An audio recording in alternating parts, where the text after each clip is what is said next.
right, let's go ahead and get started, everyone. So good morning and welcome. My name is Tim Admire, President and CEO of Willow Creek Wealth Management. We're excited to welcome you to our Sustainable Living series. Our first guest today is Ellie Cohen, CEO of the Climate Center, and she'll be getting us started with some education about the science of greenhouse gas emissions and how they contribute to climate change. Rossing Ulick, Willow Creek Wealth Advisor and member of our Sustainable Investing team, will follow with a conversation about the different ways investing in sustainable portfolios can affect change from a different angle by transforming the policies and the behaviors of corporations. Willow Creek has supported the Climate Center's work for many years, and it seemed only fitting that Ellie would be our inaugural guest. So a big thank you to Ellie for taking the time today to share her expertise with us. A little bit of housekeeping before we get started. I'd encourage you to type a question for Ellie or Rawson in the Q&A box that's at the bottom of your screen. We'll be monitoring that throughout the conversation. We'll try to answer questions as they happen, but we'll also circle back to any questions that haven't been answered in the final portion of the conversation. And if we don't get to your question, we'd be happy to reach out to you following the webinar. So with that, I'm excited to introduce Ellie Cohen, CEO of the Climate Center. Ellie, take it away. Thank you so much, Tim, and to everybody on your team. I'm going to share my screen now, if that's okay. There you go. Can you hear me okay? All right, I'm going to assume yes and put this into presentation mode here. There you go. Well, thanks again. And thank you for your long-term support of our urgent work at the Climate Center. It really is my honor and pleasure to be here in this inaugural webinar. Thank you so much.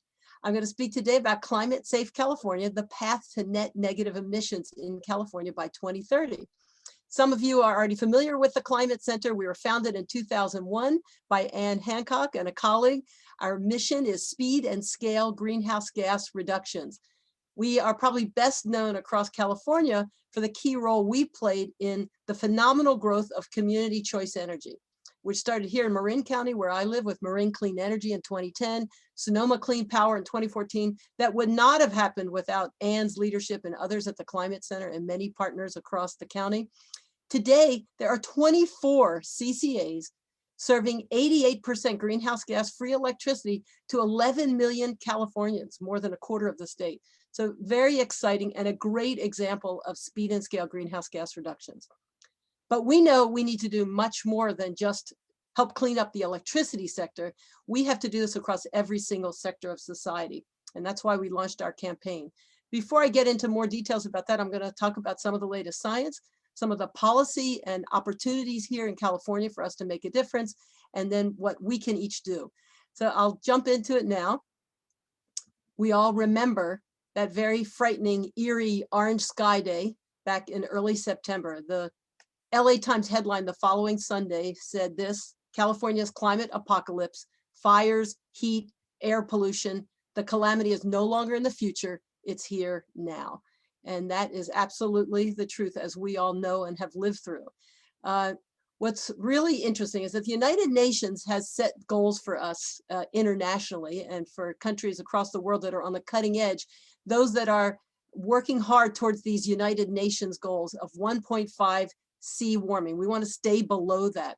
And to do that, we have to essentially cut emissions in half by 2030. This is according to these UN climate scientists from all over the world. Cut emissions in half by 2030. We need to dramatically reduce emissions that already are in the atmosphere, that we've already put there, from the burning of fossil fuels, the cutting down of forests and disturbing of soils. And our goal ultimately is to get to net zero emissions by 2050, which means the amount that we're emitting is equal to the amount that we're sequestering or pulling out of the atmosphere. Here's the problem. Those UN guidances, as strong as they are and as bold as they are not enough based on the latest science. Since that came out, new studies have shown that we will pass this dangerous threshold of 1.5 C warming in the industrial era by 2030. 10 years earlier than the United Nations predicted. So we need to do a lot more, a lot faster. What does that mean for us here in the West? The Western United States is now in a global warming induced severe megadrought. A megadrought means a multi-decadal drought. Historically, we've had multi-decades of drought, but the 20th century, when California grew from maybe 2 million people to 40 million people, and our whole economy was built around that, was probably the wettest on record in the past 1,200 years. Today, we expect with the severe multi-decadal drought to be start as early as 2027, actually, with huge impacts on agriculture and our economy. And it really threatens a Dust Bowl-like environment for all of us. In fact, one of the professors at UC San Diego who led some studies on this says that some of the crops that we grow today in California, in fact, many of them may not be able to be viable past this 1.5 C warming threshold. So we have huge challenges. It's not just for our children and our grandchildren. It is for us and our economy and our health and well-being right now. It's also, climate change is increasing health impacts, especially to the most vulnerable communities. A new study from Harvard came out a few weeks ago showing that fossil fuel air pollution globally is responsible for 1 in 5 deaths. We know that the 2020 smoke storm that created that creepy orange sky day not only led to many people who died directly from those fires, of course, but up to 3,000 people over 65 years old died from, over 65 years old died from the smoke and the extra particulate matter in the atmosphere. And every single day in California, not just during firestorms, over 7 million Californians live within 1 mile of oil and gas wells, and they are subject daily to carcinogens and other kinds of toxins that cause high rates of asthma and other disease. And so we know that climate change and everything that leads to it is impacting us in negative ways now. We also know that there are huge negative impacts in terms of our economy. Climate action delay is costing trillions, bankrupting our economy. The Fed has, for the first time in December, required banks to do an analysis of what climate impacts are on their businesses and on their bottom lines. We know from this study here that just came out in January, the cost of delay, that costs are much less if we invest big now rather than waiting. So the estimate for California is if we invest today in climate solutions, it would cost $47 billion a year now versus $110 billion a year if we wait to start until 2030. We also know that the 2018 fires cost $150 billion in damages. That means that's about 2/3 of our annual state budget. And think about it, about 1/3 of this cost was directly in the fire footprint. So this was the fire that destroyed Paradise. Another 1/3 was on health impacts far beyond the fire footprint. And another 1/3 impacted the economy and way beyond the borders of California. So we know that these are incredibly expensive. And unless we invest in a big way today, we will have many, many more costs in terms of human lives and our economy. We also know that if we invest big today, that it will create lots of jobs. One study showed that $80 billion invested in California for climate-friendly solutions can generate 750,000 jobs. And if you remember any of the science from today, it's that 9 of 15 global tipping points are already underway. That is really quite astonishing. The scientists who established these tipping points, this came out first, I think it was in 2010, and they didn't think that we would see this kind of movement until maybe 2040, 2050. We're seeing it now. And so we're seeing it in the slowing down of the Atlantic current as fresh water pours in from Greenland where the ice is melting. We're seeing a fast increase in the melting of the permafrost around the Arctic. We're seeing a rapid melting in West Antarctica ice sheet. We're also seeing the drying out of the Amazon. And they're all connected to one another. And if we don't act soon, we will see this domino effect that can lead to an uninhabitable hothouse climate on our planet.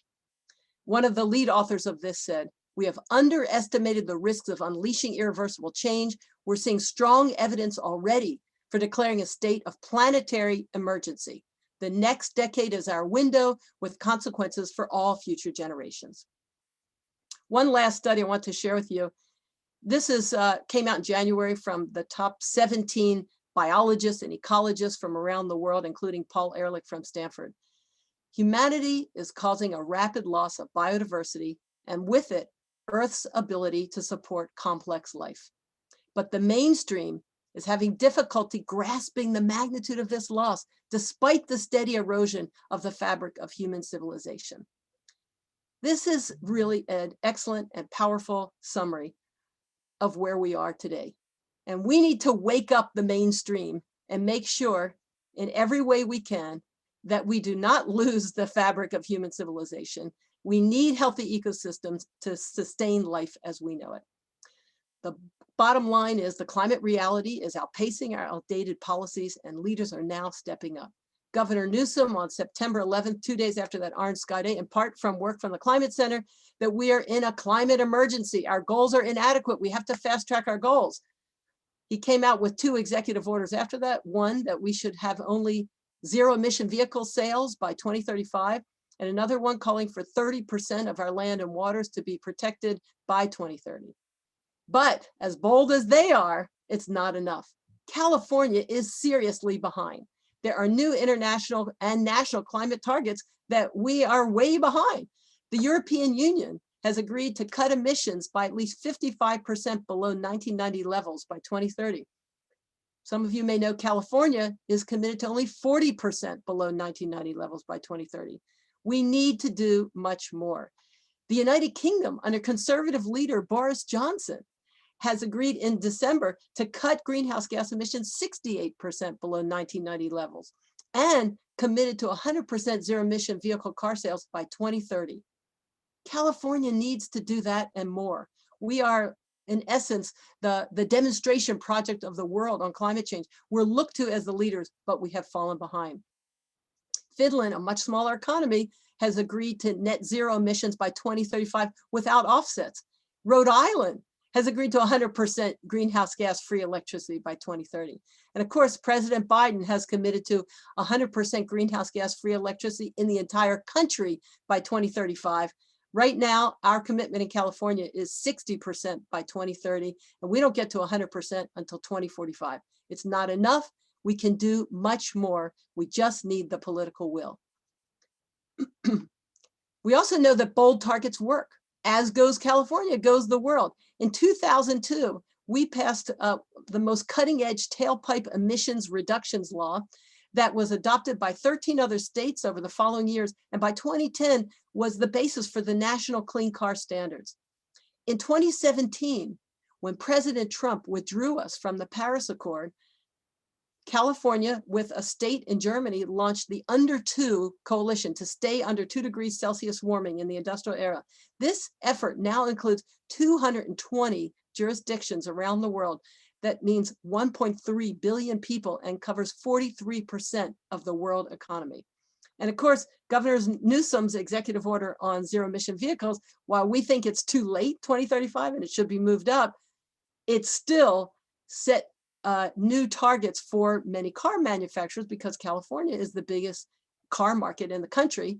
And 4 months later, General Motors announced it would sell only 100% zero emission vehicles by 2035.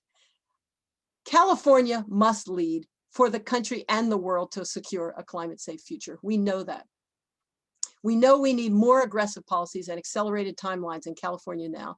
And so we launched the Climate Safe California campaign in 2019, a campaign for rapid decarbonization to enact what we believe will help us solve the climate crisis by starting here in California and empowering and catalyzing others to do the same. Our vision is that California will enact this bold suite of policies required by the science soon to dramatically cut emissions, start the drawdown of emissions we've already put into the atmosphere, and secure resilient communities by 2030, inspiring global action.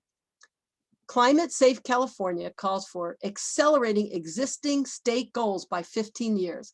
We want to move it up from 2045 to 2030. 2045 is too late. We cannot wait 25 more years for this to happen. And so this means achieving net negative emissions by 2030. Governor Brown in 2018 in his executive order called for achieving carbon neutrality immediately followed by net negative emissions. By 2045, we want to move that up, and that includes moving us to doubling our current goals for greenhouse gas emissions and investing big time in nature-based sequestration over the next decade. And maybe during our Q&A, we can talk some about why we focus on nature-based sequestration as opposed to industrial forms of carbon capture. Our guiding policies for the Climate Safe California campaign, everything that we do, policies, programs, our goals, are all based on these three principles. They have to be based on the latest science. They have to ensure a just transition for fossil fuel workers, their families, and their communities as we transition to a clean energy economy so no one is left behind. And we have to prioritize climate justice. We believe that is racial justice.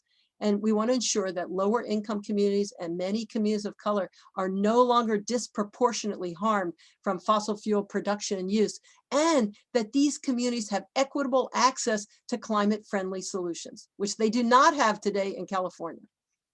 Here's another way of looking at what we would like to get to. This red bar shows our 1990 baseline emissions of 431 million metric tons a year. Here's zero. So that's the bar here. This is what we were celebrating. Our 2018 numbers, we reached our 2020 goals sooner than we thought. We got to that 1990 level and are slightly below it.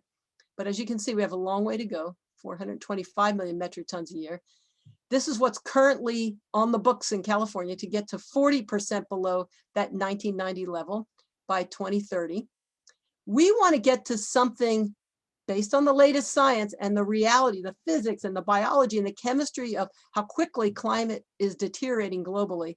And here in California, we want to get to something like this: dramatic cuts in emissions. This would be 80% below 1990 levels, or 86 million metric tons a year, matched with major investments in nature-based sequestration on natural and working lands. We know we can do more than 100 million metric tons a year. This shows 100 million metric tons. This puts us on the path to begin net negative emissions. This little blue bar here, minus 14 million metric tons. And over time, what we need to see beyond 2030 is this bar growing and growing and growing for us to ensure a climate safe future for us all. There are four key areas of policy required for success to get to net negative emissions. One is accelerating the phase out of fossil fuel development, production, and use. And there are all sorts of policies. I'll zip through this quickly, but I just want to share with you: halting new oil gas drilling. Why would we invest in infrastructure that will be here for the next 30 or 40 years when we know that is a death knell for life on our planet? Establishing health and safety buffer zones at oil and gas wells. Securing 100% greenhouse gas free electricity by 2030. We know we can do it sooner in California.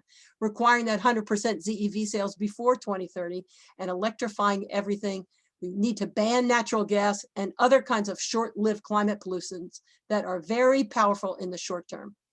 There's a number of bills that you might be interested in. I'll share this PowerPoint with you all, but here's some that we're supporting. SB 467 that ends fracking and other dirty fossil fuel extraction in the state, requires these health and safety setbacks for the communities near these wells, excuse me, and transitions oil workers to help remediate what they call orphan wells so that they're no longer leaking methane. Another bill is called the Climate Corporate Accountability Act.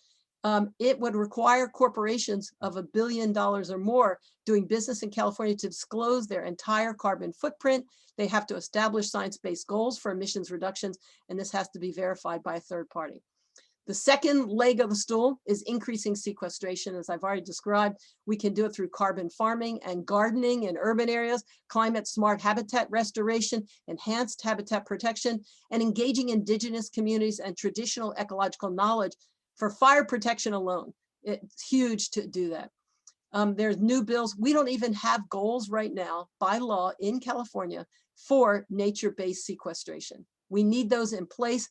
They will unleash market forces to invest in this. The potential is enormous. The third leg of the stool is investing in community resilience.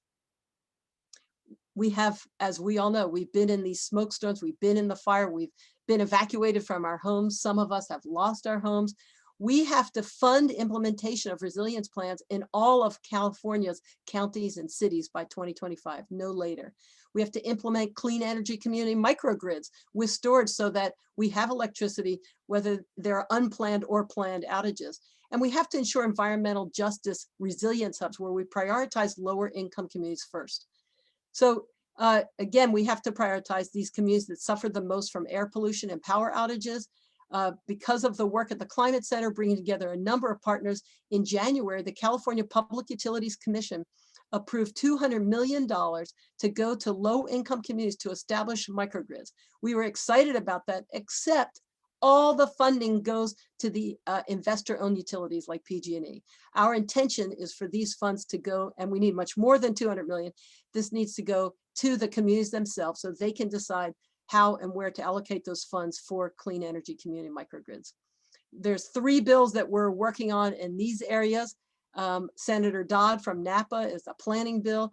Assemblywoman Burke, AB 1325, would fund the money and fund these programs, and AB 1087 would establish these community resilience hubs. And we have a whole range of partners we're working with on this.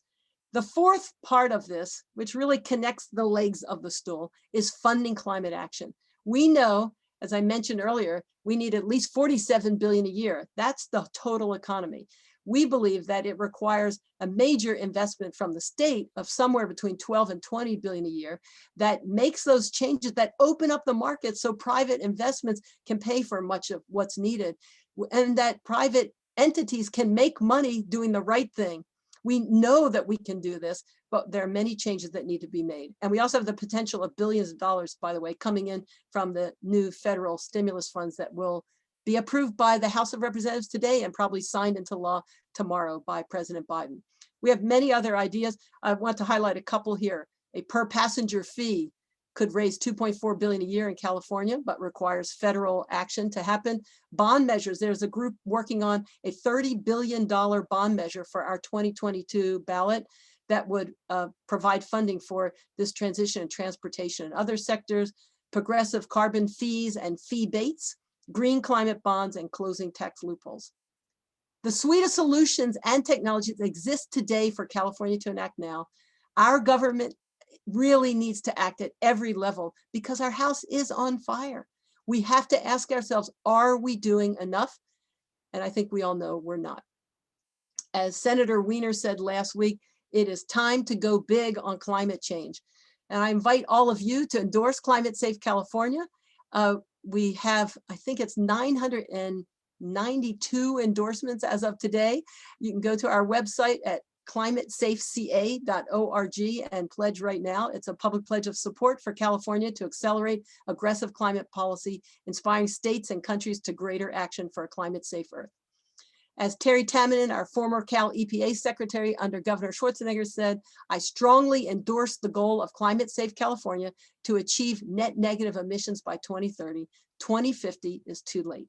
The campaign's focus on science, urgency, and policy is exactly what's needed, and California must lead the way. So yep, we have over 990 endorsements to date from elected city governments, scientists, businesses, NGOs, faith community. And when it comes down to it, this is a wonderful quote I learned from Anne Hancock. Governments and policymakers are like sailboats. They go nowhere without the wind. We are the wind in their sails, and we have to increase that amount of wind right now to counter the powerful interests in Sacramento from the oil lobby and also some of the unions that represent the workers in oil and gas. They see the writing on the wall, but until they know that their families are secure, we are not going to get where we need to go. So we need to be the wind in their sails and make the change that's needed. Here's some of our core partners that are helping to put the wind in the sails. And I've listed here, I'm out of time, I know, so I just want to thank you so much and just say we have a full strategy here working across California, working with a variety of organizations from businesses and healthcare leaders to environmental justice organizations and local governments, building bridges across climate silos. We're building power in Sacramento. We're engaging experts to develop science-based pathways and policies to achieve net negative emissions. We're publishing white papers and opinion columns. We're building regional partnerships, and we're raising money to do this. We have raised about 2.7 million to date of our $25 million 5-year goal. We know California has to lead. We need the state to declare a state of climate emergency. We should have a climate czar that brings all this together at the state level. There is a lot of discombobulation, if you will, and not working together across different departments at the state level. We have to demand new legislation and executive orders that are bold and based on the science and provide the funding needed. You can also, again, endorse Climate Safe California. You could host Zoom coffees if you want, engage with your local elected officials. divest and invest for a climate-safe future, and take personal actions to reduce your footprint. I also want to invite you to join us on March 25th. We have a quarterly business breakfast, and this is one that's open to the public with Kat Taylor, who is a co-founder of Beneficial State Bank, as our special guest on Thursday, March 25th. I will share this with you so you can get this, or you can email me at ellie@theclimatecenter.org. We also have a webinar series that we are grateful to Willow Creek Wealth Management for being one of our sponsors and supporters for. We have a couple of excellent webinars coming up. It's been amazing. We've had, our last webinar had, I think, 800 registrants and over 400 attending. So we're very thrilled to be reaching out across the state. Bottom line is, we have choices. This on the left here is what the Marin Headlands could have looked like, or on the right, what San Francisco Bay could have looked like. It would have been a river today, all filled in, but it isn't, because people stood up and demanded change and demanded protection. We can do the same thing on climate change, but we have to use our voices and use our democratic processes to make a difference, and use our dollars to make a difference. Think about it. Exxon is no longer on the Dow. Amazing. Peak oil has likely already passed. Solar is now the cheapest form of electricity globally. It's incredible. 10 years ago, even 5 years ago, maybe even 3 years ago, numerous people said that would never happen. It's here today.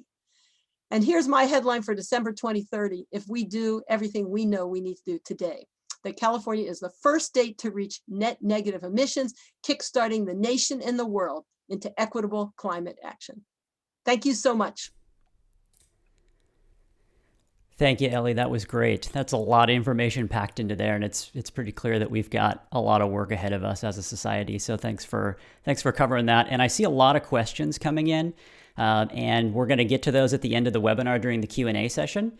But if you still have questions for Ellie, be sure to type them into the Q&A box at the bottom, and we'll queue those up, and we'll get to as many of them as we can at the end of the session. Thanks, Ellie. That was fantastic. Very much appreciate that. So now I'd like to introduce Rosin Gulick, wealth advisor and member of our sustainable investing team here at Willow Creek. Rosin is passionate about many things, but one of her primary interests is working with our clients to align their money with their values.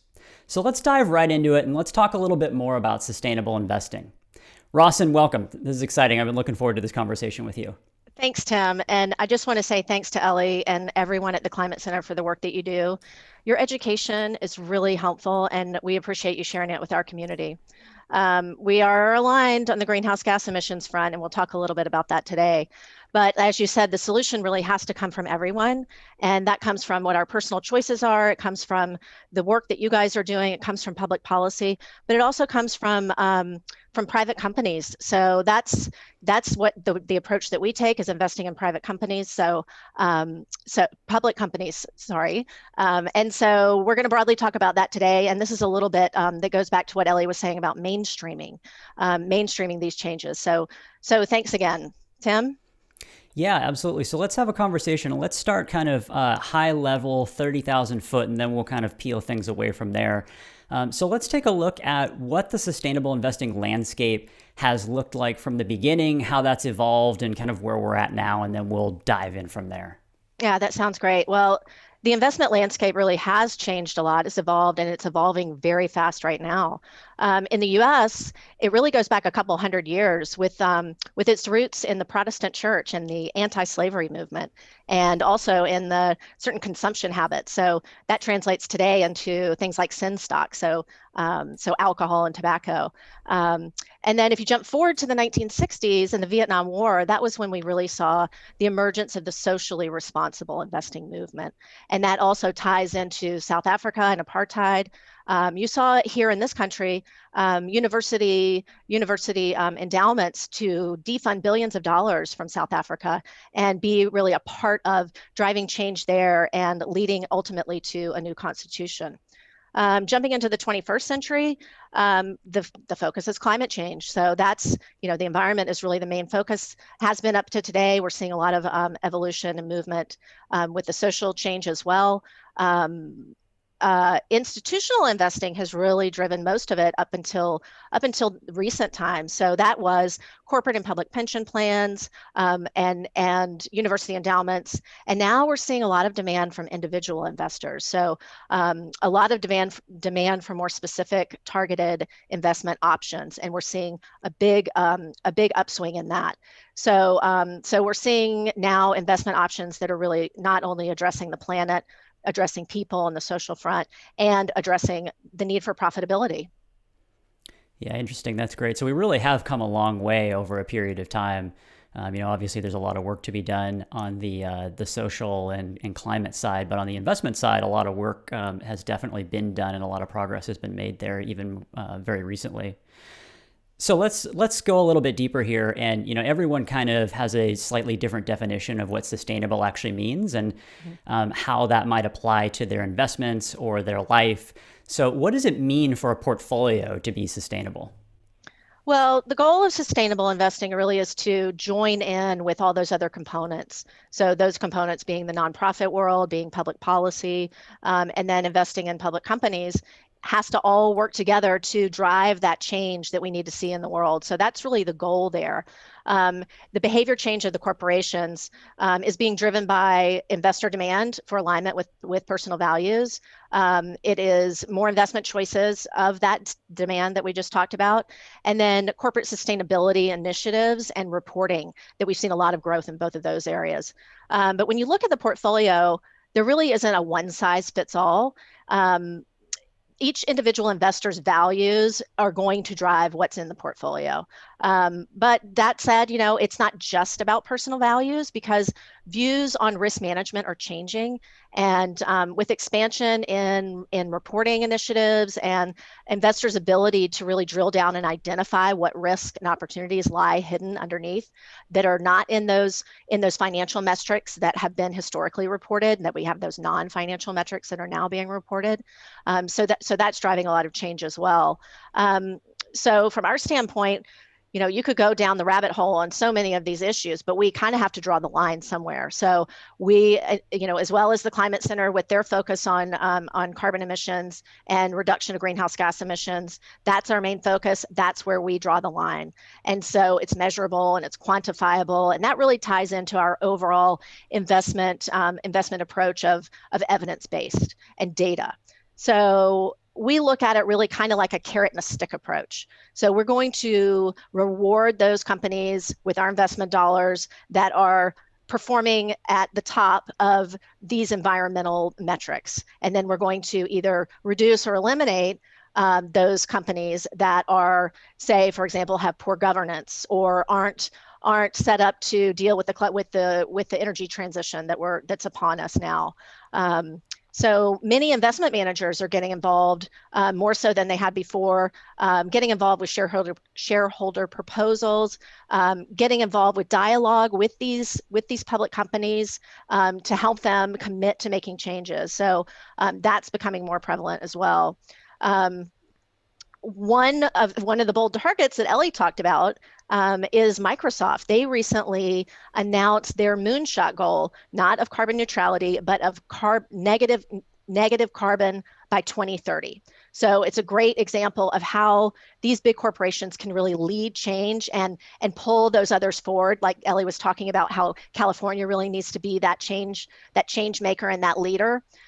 So Microsoft also just launched $1 billion fund to help invest in these technologies and solutions that are going to help combat this. So that's very ambitious and just great to see. Yeah, that's great, Ross. And something that you alluded to at the beginning there was that the implementation of a sustainable portfolio per se can look different from person to person, right? Depending on what their values are and how that is aligned with their investment portfolio. So could you speak a little bit more to that and how that customization actually works? Yeah, sure. So like you said, every individual is different. And so with all of our clients, we take the approach of their individual circumstances, who they are, what's important to them, what their financial and non-financial goals are. So if climate change, for example, is an important thing to a client, then we have tools to address that. So say, for example, a client wants to reduce their overall carbon footprint, but they want to stay closer to a traditional portfolio, then we have investments that can help them to reduce their greenhouse gas emissions expressed within that portfolio. But there's a spectrum. So you may have an investor who wants to stay closer to a traditional portfolio, or you may have an investor that wants to sort of lean closer to a purely sustainable portfolio. So it's very broad. Mm-hmm. Okay, that makes sense. So then if we peel back the onion a little bit further and we look underneath a little deeper, how is this actually being implemented? What sorts of investment vehicles are being used to address climate change or build a sustainable portfolio? What am I going to see on my statement? And how is this actually implemented? Yeah, so with all of our portfolios, traditional or sustainable in nature, we are going to have a broadly diversified portfolio across different regions, across all asset classes, and you may see investments in a sustainable portfolio that are in low-cost mutual funds, exchange-traded funds, bond funds, treasuries, global real estate. Again, all across the spectrum. So for the client that's looking to get, for example, closer to a purely sustainable portfolio, there are also options that can target even more closely to a particular value. So for example, we may include an exchange traded fund that focuses on clean or renewable energy. Or for example, we're seeing funds out there now that are fossil fuel free or that are fossil fuel reserve free. So there are lots of options. The investment landscape has exploded. So from Willow Creek's standpoint and our investment committee, we're continuously looking at and trying to improve upon what options we have in our toolkit to address each client's needs. So we're looking at new products that are launched in the investment landscape on a continuous basis, making sure that they align with our high standards, and then looking where they may be appropriate to fit into a client's portfolio. So then the big question I think that comes from that's probably on everyone else's mind is that, okay, so I invest in a sustainable portfolio. Maybe it's a small tilt towards sustainability. Maybe it's all in, or maybe it's somewhere in the middle. But how do I know I'm actually making a difference? And is that something that's measurable? Is the impact of a sustainable portfolio actually measurable? Some of this seems a little bit, difficult to actually comprehend as to the impact. Yeah, well, I mentioned earlier that reporting has really increased in quantity and quality. So that means that we can measure things in a better, more quantifiable manner. So there is data out there. The data is improving. We go back again to greenhouse gas emissions being our primary target. So reduction of greenhouse gas emissions has to happen as quickly as possible. So you can measure that. So if you take, for example, a broad market index, and you compare that same index with a sustainability strategy applied on top of it, you can see something like an 81% reduction in greenhouse gas emissions in the expression of those companies within that portfolio.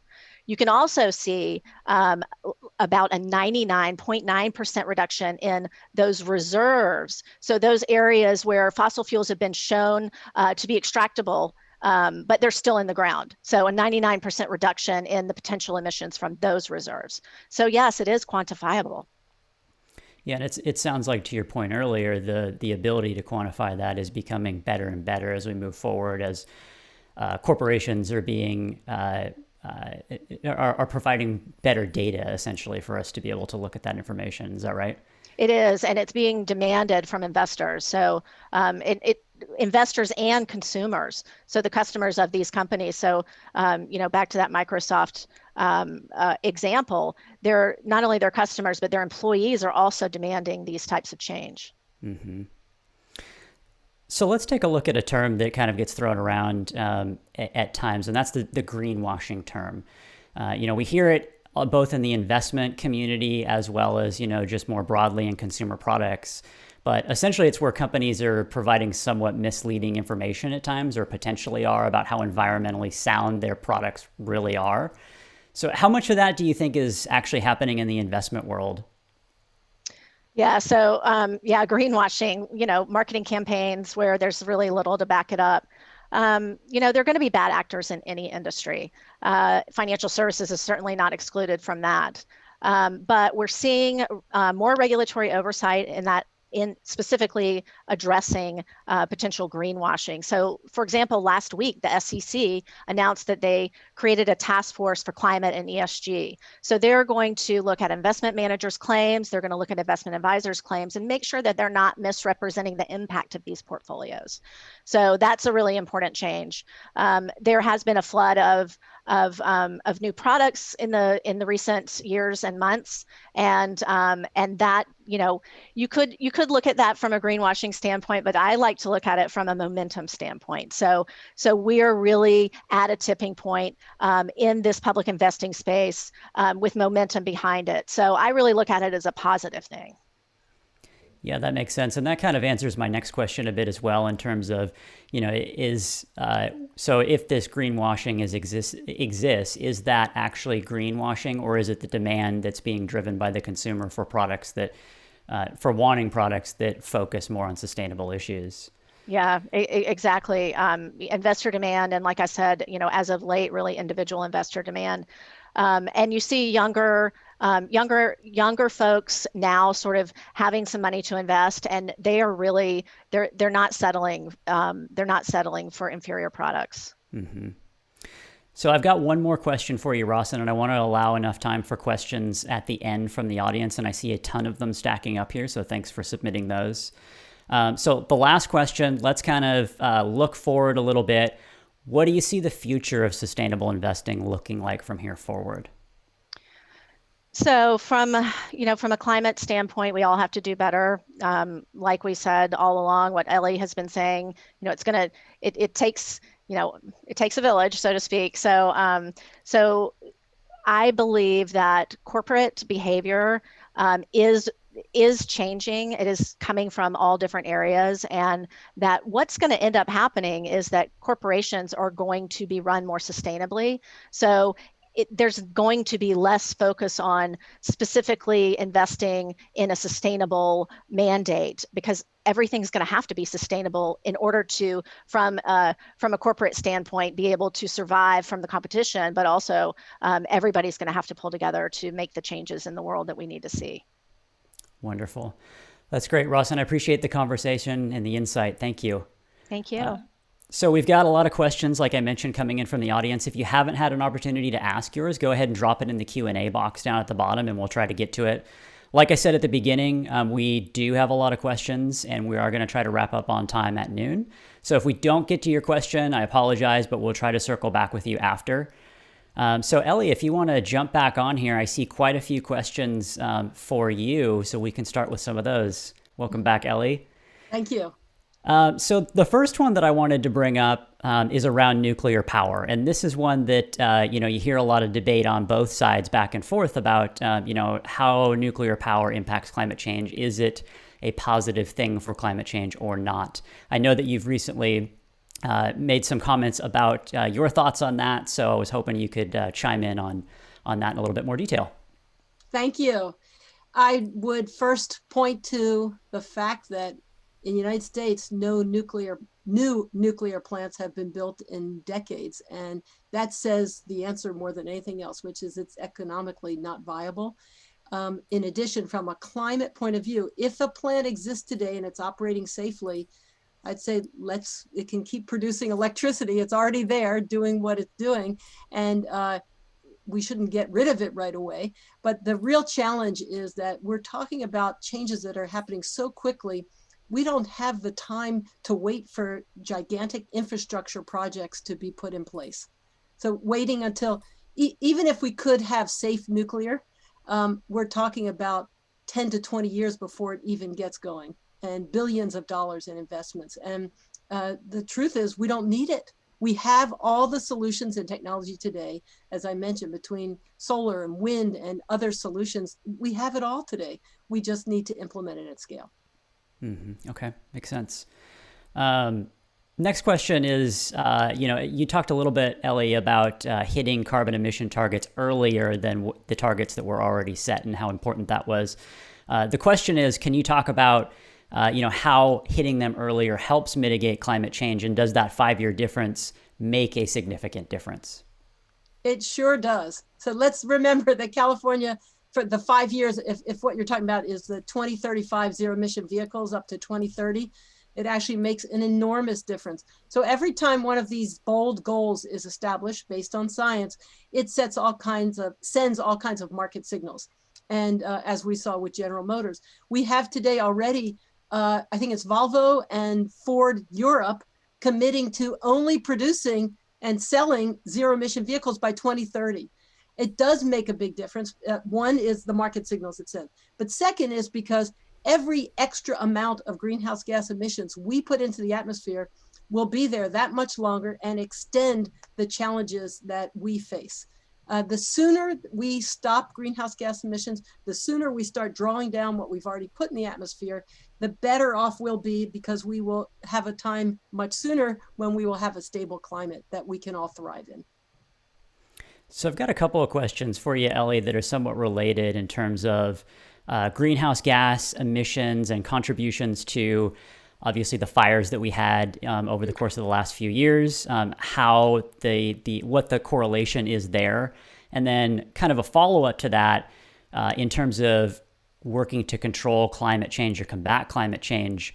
How do we combat things that are just driven by nature, sometimes in general, fires, earthquakes, some of those sorts of things? So with fire, we first have to go back to think about how we have managed habitat in California over the past 100 years. In forested habitat in California, we have suppressed fire, which is a natural part of our ecosystem. We actually have many plants and animals that are fire dependent, and they require fire, sometimes severe fire, in order to thrive. And it is historically a part of the ecology, if you will, of how ecosystems function in California. What happened over the past 100, 120 years is that we had many policies that said, don't allow fires to occur. By doing that, we allowed a huge buildup of fuel in our forests. And we also have allowed, by not allowing those fires to occur as they had in the past, the forests have become much more dense.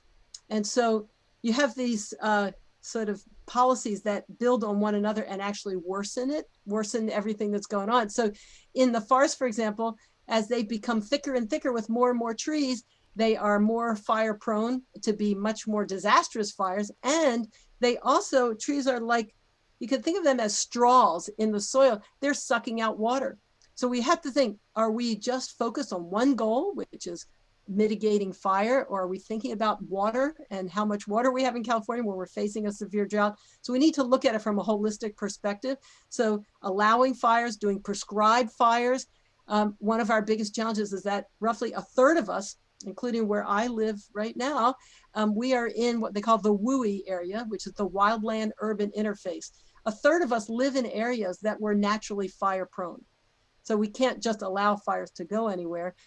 Yet at the same time, we should stop any further building, in my opinion, in areas that are fire prone. And we know from historical records where those places are in California. And it's actually much of the state, and not just forests, as we know in the North Bay. Mm-hmm. And that in terms of emissions, if my understanding is that historically we had fires, our forests were much more savanna-like, much more open in the past before European settlements here. And that means that we probably had regular amounts of emissions that were quite significant. So the question that needs to be addressed is how much of the emissions that are happening now are significantly greater than what would have been happening as part of the natural carbon cycle. And that's something that scientists are still assessing and debating. Mm-hmm. Ross, and I'm going to switch over to you here, give Ellie a break on the questions for a moment. I've got a bit of a theme here and a few questions, so we'll kind of group this together. But that's in terms of the portfolio performance in relation to a sustainable portfolio or some variation of that versus a quote-unquote traditionally invested portfolio, and what impact, positive or negative, over the long term that might actually have. Yeah, so historically, there was a thought that performance was going to be compromised if you excluded certain components of the market, energy, for example. So and historically, that we could have seen that underperformance. You're not capturing all of the market there. And what you're giving up when you exclude certain components of the market is that diversity. However, what we've seen over the past few years and trending is that performance of traditional portfolios and sustainable portfolios do track. They do track in line.